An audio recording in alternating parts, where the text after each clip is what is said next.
Welcome to Out in It, where we discuss our hunting and fishing adventures, our successes, and our failures.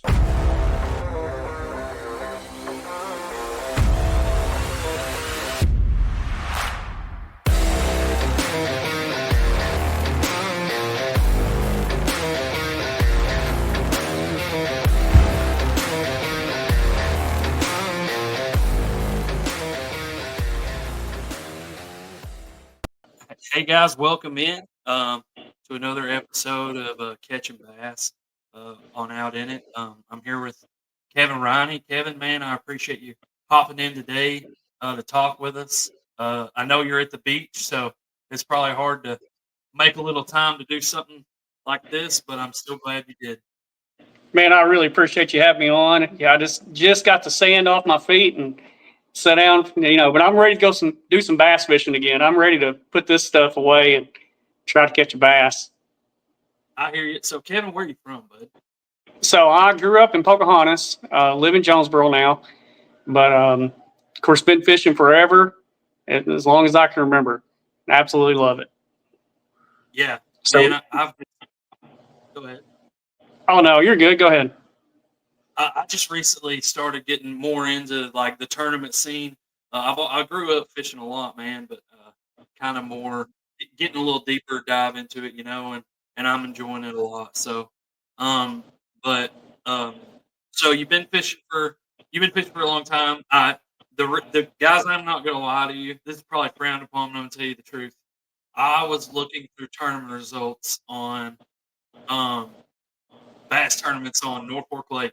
I saw Kevin's name on there. Uh, I reached out to him, and I was just asking him because I hadn't been fishing on Norfolk a lot. I was like, "Man, what's going on there? How's the fishing? Things like that." And he gave me a couple pointers. And anyhow, so it was cool that I appreciate you, commenting, wanting to hop on here. Um, but Kevin says he loves to talk about glide baits. So man, just start first off. Just talk about what started your kind Yep. of journey into fishing a glide bait.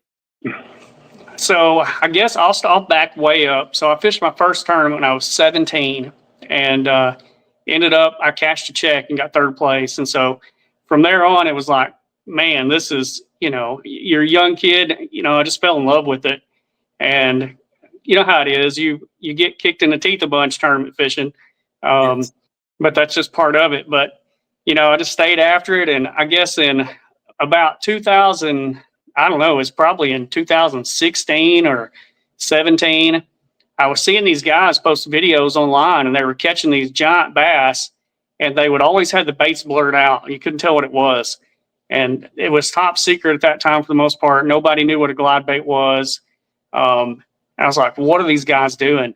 And I finally got in on it and seen that they're throwing these big baits. And of course, that time, a 6-inch bait was a big bait, which I mean, I guess it still is, but now, you can get glides that'll make those look like babies. Right. But anyway, so kind of got into it, and I was like, man, they're expensive. The first guy I talked to, he priced me one is over $100. I'm like, man, I'm a poor guy from Arkansas. I can't spend that for a glide bait. Um, so, but anyway, so we started piddling and trying to make our own. And so we made one, and we went to Lake Washita, and we rolled up on this fish. It was about 4 pounds, and it was kind of on a bed. It wasn't really locked on. And we threw every bait in the country, and that fish it didn't care. And, I had this big bait, and I was like, man, let's just see what it does. And first cast, it turns and just smokes that thing. And I was like, man, there's something to this. And so it's just kind of progressed from there. And, we kind of made our own. We ended up buying a bunch of them. So now, I've got more money in glide baits than I do 401k, I think. But, it's just, it's part of it, I guess. But, That's right. So, do y'all like make and sell your own still now, or is it more just like you were kind of dabbling at the time? so I made one, and in 2019, I kind of made one and played with it a little bit, and went to a Toyota Series event at Table Rock Lake, and I just kind of playing with it again, and I had a whole wolf pack of like 4-pounders come out, and I caught one of those fish, and so I went back. I guess the kind of set it out a little bit after that, but the next year I came back and I had another one I'd made and kind of fine tuned it a little bit, and I did really well in an event, and I finished like 11th, I think, on a Toyota Series event, and basically on that glide bait.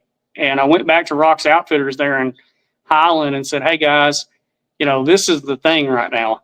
And so we sat down with them and carved one, and we're still selling one. It's called a KR Glide, and so I throw that a lot, but I throw a bunch of other guys too. I mean, I've got all kinds of name brands. Of course, KGV is probably the most popular one, and they make an awesome bait. They really do. But so it's just, you watch a lot of videos about it too. I really like to watch Ben Milliken. I'm sure you know who Ben Milliken is, and he loves to throw a glide bait. And he's good at it too. But and I personally I don't have a lot of comfort with it, so I'm about to hit you with a bunch of questions. You're good. Yeah. So when like, is this like something that you're throwing all year around right now? So I guess it's changed a little bit since we first got started doing it. So when I first started throwing the glide bait and it was kind of new, the fish hadn't seen it. That was kind of the fish when they got up on the banks, that pre-spawn, spawn, post-spawn, again in the fall when they got shallow, that was the time. I mean, you could just go down a bank and you would throw it. And I mean, you fished a bank and you wouldn't see nothing, and you'd hit the next bank and you'd see 25 followers. They would just be, fish were new to it. And it's changed a little bit. So now, we still throw it at the bank a little, but everybody's on this live scope thing, and man, you get out there offshore with that thing and throw it around some of those fish, and you can use it year round. I mean, I never go without it tied on. Really? So is it something that, because a lot of the times, which I'm no professional as far as like scoping, or I'm still kind of new to it. I'm not dabbled around a whole lot with it yet. But can you get some of those glide baits down deep enough to catch some of those fish? Oh yeah, if you look at some of Milligan's stuff, and they got wire wrapped around the hooks. They're weighting those glides, and they're sinking those baits down. Even the ones that are just slow sinking, those guys, you're just patiently waiting. You're just throwing it up over the pile or over these fish you're seeing cruising, letting that bait sink down to them, and it's interesting. I mean, that of course your first cast is always the most important, when you're seeing them fish like that. But sometimes they'll react to that big bait when they don't care about anything else. It doesn't seem like, they just won't pay attention. Right. You throw that big bait and there's something about it, they just don't see it still as often as what they see a smaller bait. Mm-hmm. Yeah. And I mean, especially, are like, for the guys that are fishing, like right now, the dead heat of summer, where you're probably getting on some of those schooling fish a little bit, depending on what lake you're in or things like that. What are you having success? And you don't have to give away all the juice, but what are some things that you're having success with this time of year, like in the heat of the summer, where you can go out and throw that, or is that something that you kind of put away for right now?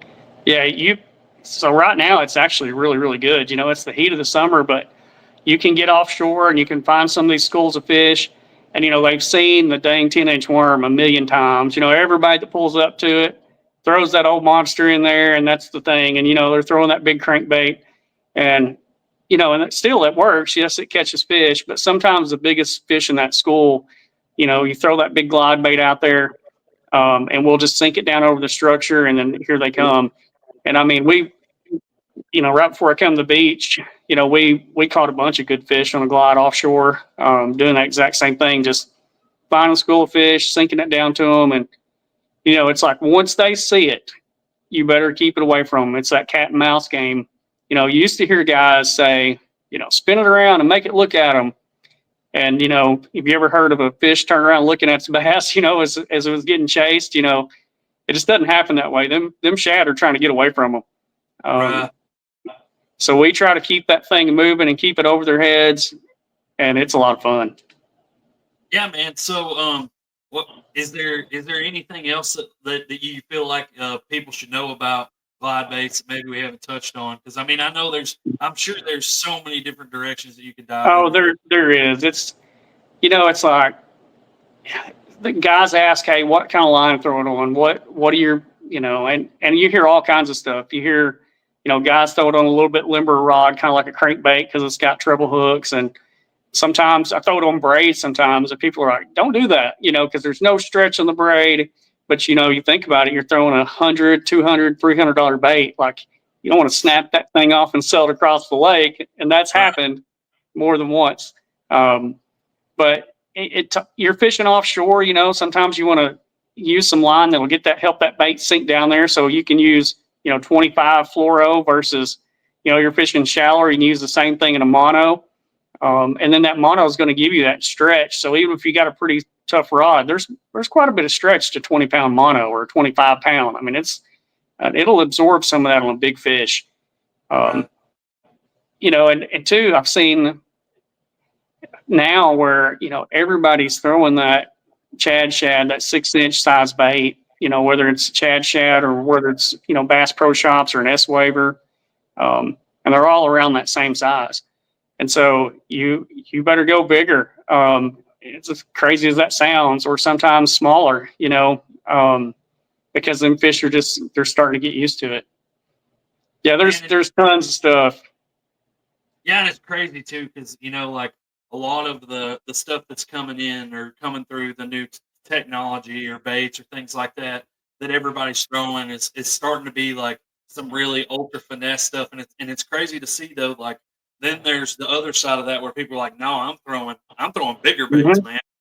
you know, It does sound crazy. So like we have a brush pile, it's a community brush pile on one of the lakes here locally, and everybody, I mean, for a little while there, it had a buoy beside it, so the whole country came in through this, this brush pile. Everybody knows about it, and you could throw a Chad shad over it. And at first, when we first started doing it, that 6-inch size bait, them fish would come up out of there and they would be on it, and you catch them. And now you can throw at that same brush pile and you cannot get nothing to look at it. But you can take 11-inch glide bait and throw over that same pile, and the thing looks like it comes alive. And it's just because the difference in nobody's throwing that. right. Pretty wild. Man, and just to back up away from glide baits a little bit, how much do you think that actually plays into fishing as a whole? And not even just talking about glide baits or the size of glide baits, but you're going to a spot it's probably that even in the past for you has been a pretty efficient spot. Um, and it for the certain time of year, the fish you're probably there, and you go in there and but you throw the same old thing that everybody else is throwing that time of year. How much do you think it makes a difference to mix up presentations or do something just a little bit different that still fits into the same kind of style? How much does that really play in? I think it's huge. Like, everybody has live scope for the most part now. So when you're pulling up to a brush pile, everyone's seeing the fish. You can pull up to it and they're there, they're not. So and everybody, I mean, for the most part, knows how to use it. So the little bitty things are making all the difference in the world where the guy's catching the fish or not. And then two, it's hard, but sometimes it seems like, we've seen it where you got 10 brush piles, you got a little bitty lake, and you pull up on them first, and yeah, it doesn't matter. You throw in there and you'll catch one.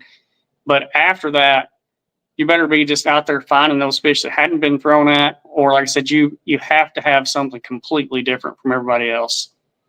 Right. Yeah, I mean, and it's what's cool now, I think, and I don't know if it was because of COVID and so many people started going fishing, but it seems like the techniques are really like right now they're just exploding. Like you're finding all kinds of new techniques, which is awesome for the sport because it grows and more people get into it, more people learn. I think as far as like the sport itself, like I feel like there's a lot more hostility right now than there's ever been, but also like there's a lot more like it's expanding. It's getting so much bigger than it was, maybe even 10 years ago because of all the different things going on and all the stuff you have to learn.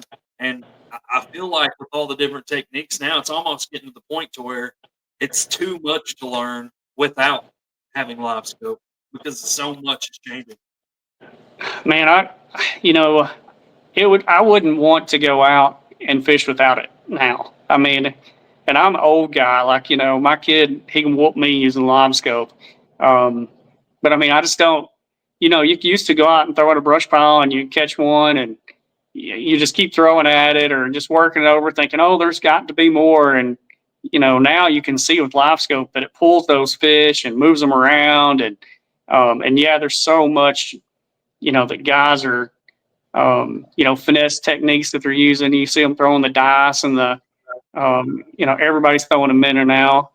Yeah. Crazy stuff's all come out of ICAST. You just seen a bunch of stuff released there. It's interesting, and it's used to it was kind of an old man sport. Like those guys had been in a long time, and now we're learning that some of the things we thought was incorrect. Everybody said in the wintertime you go drag a jig and fish real slow, and you don't have to do that. Those fish will chase a bait like mad in the winter, just like they will in the summer. Man, and I've seen a lot. Like, and I can't remember the name of the guy, but there's a guy down in Texas right now that does a guided trip, and his only if you go on a trip with him, your goal is to go catch a double-digit bass. Like that's all. Oh yeah. And yeah, absolutely. And so, but they say that, like you were just talking about, the winter is the best time for that. Like that's the easiest time to catch them. And like you said, used to, it's like it ain't even worth your time to go fishing in the winter. So. Yeah. To me, I'd rather be out there in the winter, just like that dude. It's about the best time there is. But and chasing those double digits, like I actually got lucky. We caught about I don't know, as a 10-1 2 weeks ago, something like that, in the middle of the summer. And we would have never ever caught that fish if it hadn't been for live scope. And just caught it, and it's kind of crazy to tell you a little bit about it. It was on a big glide bait. It was on an 11-inch glide, and the fish was sitting out.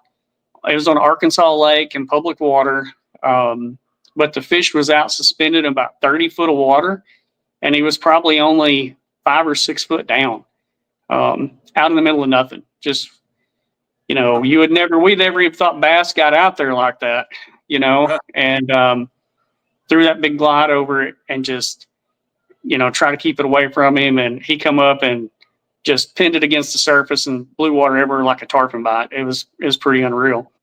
Probably a lot of fun too. Oh yeah, for sure. But yeah, I think those. Go ahead. What do you feel like that you've learned? Maybe even like with weight baits or glide baits with live scope versus what you like when you first started fishing them, and now that you have started throwing them, probably more with live scope before, or was there a time that you ever threw it without live scope? Yeah, I threw it without when we first started, and I had a live scope, I guess, a little bit for part of that time, but didn't really know what I was doing with it, and so we just fished down the banks and threw it at places, and it was really, really good. Like the glide would pull those fish up, and like I said, when you first started using it, you could pretty much just go down any stretch that had them, and you could see if they're there or not. And it's just changed so much because everybody owns one now, and so everyone goes down the bank and throws it, and it's like unless you don't have really good conditions, or if you don't know how to make them bite it, you'll see a lot of followers. Sometimes they won't even follow it. Like they're so used to seeing it. And I think that's, it's changed because now you have the scope. And if you can see them following it, even if they're shallow, it's almost like a jerk bait. You can do things to try to help make them bite it. I think, and I don't know, but I've kind of learned through doing it so much that, some days you'll see, you throw it out there, say I'm fishing down the bank and I'm just chopping it down the bank or slow gliding it around cover. That fish will just come up and just destroy it. And it's like, okay, now it's going to be a good day. It's going to be fun. And then you see days where they just want it where it's almost just sitting still before they'll eat it. And that's when we were bank fishing, we're kind of learning that type of stuff. And every day would be different. You just have to kind of judge the fish's personality, by what made it hot. But now with live scope, with them offshore fish, I don't know. It just kind of seems like that you're keeping it moving, keeping it away from them, and that's what kind of you'll get more bites doing that than you will doing it slow or um, it's just kind of like cat and mouse, but you want to keep it going. Right. Right. Man, and that. So do you fish like do you throw a minnow at all? Is that something that you Oh dabble yeah, with or yeah? yeah, Man, we for sure do. it seems like that's kind of been the most popular thing, obviously, right now. And depending on the time of year, but it's always cool to like learn some other um techniques because man, you never know when you're going to get out on body of water and what you wanted to do or what your game plan was, especially if you hadn't had much time to get on the lake before, isn't working. So it's like, okay, like what can I do, differently to catch bigger bass than what I've been doing? And I know for a lot of tournament guys that's always a question because a lot of guys are like, man, I go out there every time and I get a limit, but I just never seem to find any big fish. Right. Yeah. So we throw them in a lot, and it seems like in the wintertime we'll throw the smaller one. Um, but in a tournament, we've been fishing some night tournaments lately, and we've only had a 3 fish limit in some of them, and there's really no point in even throwing at a fish that's 2 pounds or smaller. I mean, you think about it, and everybody's like, well, there's fish, let's try to catch it. But honestly, now in a tournament, if you don't have something bigger than that, it's not worth your time. So we're not throwing at a lot of them smaller fish, and two, we're just looking and looking. And when you see a big one, usually my first choice is not going to be that little bitty, 2 or 3 inch minnow. When you see one that's 4 or 5 pounds, we're trying to throw a bigger bait at it, trying to get it to draw its attention and get it fired up. Right. Um, How often do you think that you do throw a big glide bait or something after that, and maybe it doesn't hit it, and then you follow it up with something else, and you're successful?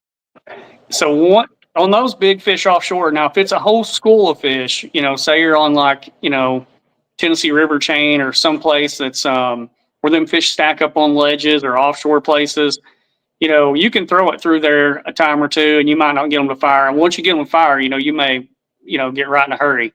Um, and we'll do that sometimes, but on these highland reservoirs, Norfolk and some of them places, you see a big one and you throw at him with a big bait like that, and he doesn't commit, and he turns and just follows it. He's tough to catch. I mean, he's, you can chase him and keep throwing baits at him, or maybe throw something little bitty at him.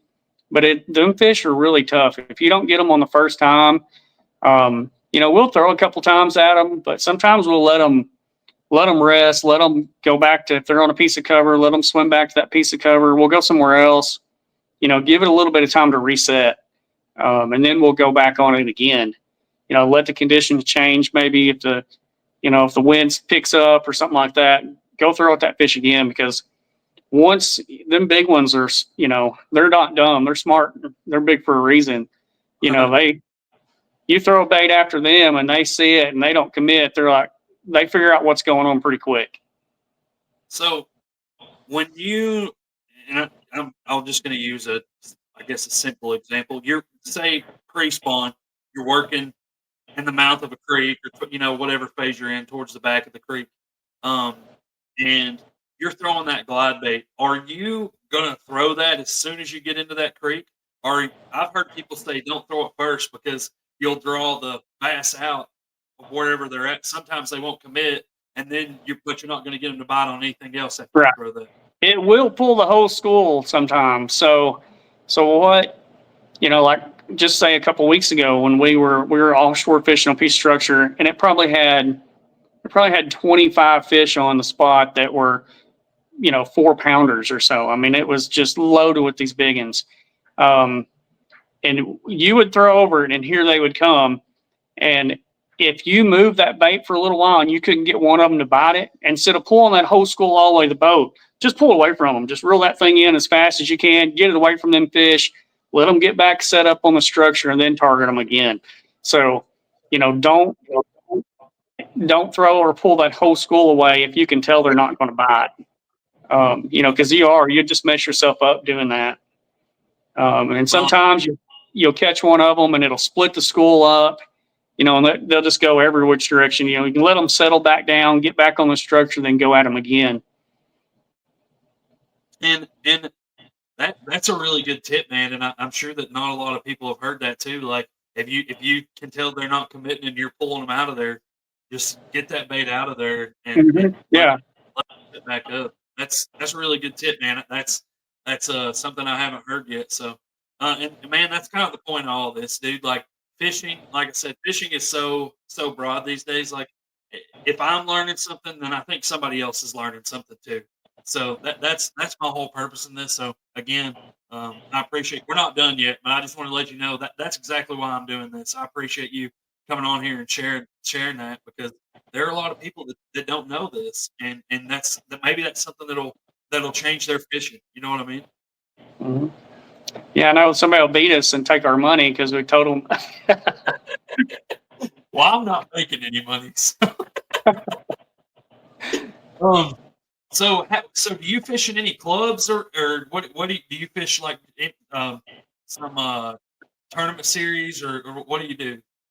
So, I fished, like I said, a couple of years ago, when I'd done the Toyota series and stuff. I qualified that year. I qualified to fish on the pro side or whatever. And for that year, I actually toured around. I traveled with Spencer Sheffield and Evan Barnes. And of course, you can learn a lot from those guys.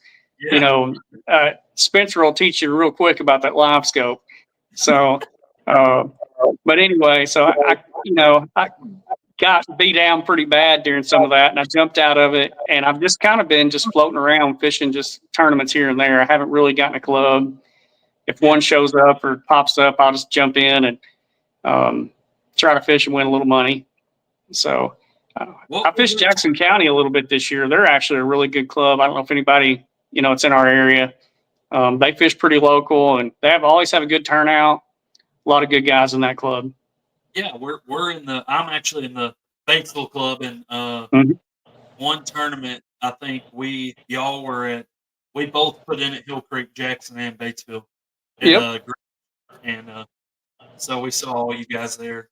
But man, it's cool that we have the bass fishing community that we have in the state of Arkansas like that. That between Batesville, and how many members do y'all have in Jackson, or did you know how many? I don't know exactly how many members they have signed up, but I mean they average 20 boats a tournament almost. I mean, yeah, that's not necessarily a big number, and compared to big tournament series or whatever, but fish around here close. You're not spending a lot of money. There's not a lot of drive time. 20 guys show up, and they're all good guys. I mean, it's a good time. Yeah, dude. And we have similar to that at Batesville too. I think we had some 40 boat tournaments and things like that. Mm-hmm. But the point is, like, between the two, you're talking over 100 guys who show up, fish the local lakes around here. So it's pretty cool that we have the bass fishing community that we have. So, any more thoughts on the glide baits or anything else that you want to touch up on, man, before we start to wind down here? I guess, guys, that when I talked to you a little bit before, you said you just don't throw it a lot, you just didn't have a lot of confidence in it, and I think that a little bit of misconception, like they think a 6-inch bait's just a big bait, and it's just really not. A 2-pounder will eat that bait all day long. I think guys that don't throw it, I'd say just pick it up, play with it, throw it, throw it and throw it and throw it. I remember one of the times, or I've done it more than once, but when I was trying to learn a bait, I'd just leave all my other stuff at home. I'd take the one bait and just play with it, and I'd either catch fish or I wouldn't, but I would learn. I'd learn what not to do with it, or maybe sometimes, I get lucky and catch one. But so I wouldn't be intimidated to throw it. I wouldn't, I throw them way bigger than that. Like I said, that big one a couple weeks ago come, an 11-inch bait. So, we throw 8 and 9-inch baits in the tournament all the time and don't bat an eye. Cool. There was a question I was getting. So if you were somebody like we talked about how expensive those can be, if you were to suggest, like me or anybody else who's trying to learn or to start throwing one, what would be like the most cost efficient one that you think for people who are trying to learn how to throw one where they're not going to have to go out and spend, $150 on one? Yeah, so of course, like so, we talked a little bit about iCast earlier. There's new baits that's coming out. Strike King's releasing a bait, and it's off that Tater Hog, and I've got the original from that. It's one of his good resin baits. I haven't thrown obviously the mass-produced one yet, but the original is a really good bait. And if the mass-produced one by Strike King, if it runs anything like the original, that's going to be a bait at $40, which I mean I know that's still you're pretty expensive, I guess, for a bait, but it's not. That original bait's going to cost you 150 or more. So I think some baits like that, and the Chad Shad by Spro, both of those baits are 6-inch type baits. They're the ones that's most common, but to get into it, those at a low price point, they're definitely going to catch fish. And then once you kind of get comfortable with it, I think guys from then, kind of once they see the power that they have and what they can do, I think guys will end up breaking down and looking at some of those resin baits that a little harder to get, that are 8, 9, or 10, 11-inch baits. Yeah. But there's more and more out there now than there ever has been. Clutch is putting out tons of baits. So when you first got into it, we would wait and wait and wait and watch these drops. And if you didn't have your finger on the button, you couldn't get one. And I'm sure the fishing was way better then with it, but for the guy just getting into it and wants to get some confidence, I'd go to Tackle Warehouse or some of these places when they get these out there at that cheap price point, and definitely load my cart up. And KGB also dropped that one. It looks like 3 baits in one. I don't know if you've seen that yet or not. I think he's calling it the K rig. So he has 3 Chad Shads basically put together.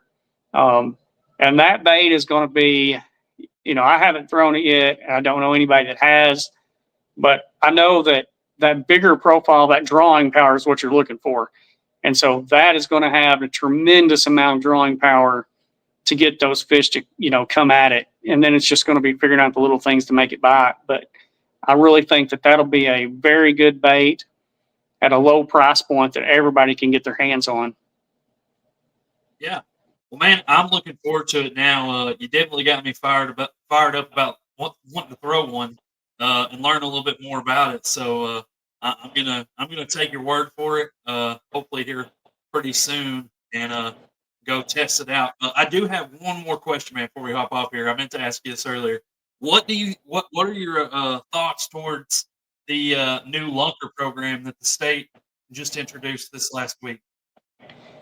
I think it's a good thing, if they follow some of the stuff. I heard last year, the year before last, they've been talking to Texas and kind of working on this. And, obviously, like you was talking about Milligan earlier and probably Josh Jones down there in Texas, they're catching all these giant bass. If Arkansas can do something like that, put a little money into this thing, I think it'll end up turn around and it'll make the state something like that. People travel from everywhere to go to Texas to catch a big fish, and I don't know why Arkansas couldn't be the same way. So I think that, it can be a very good program for the state. I'm glad that they're doing stuff like that. And I think that, it could possibly too open some people's eyes to where there may be some 10-pounders lurking that get overlooked, or, sneaky spots, some of that stuff. People might not want that out there, but, I'm sure that you catch 10-pounder game and fish is going to tell everybody, hey, this is where it came from, trying to get more people to fish. But so that kind of might be a downside, you don't want them in your fishing hole, but that's part of it, I guess. And maybe it'll help the state overall have more big fish. Absolutely, man. I'm actually in contact with the guy who's going to be coordinating that program, and I think I'm going to be able to get him on here soon. So everybody be watching out for that. But Kevin, awesome.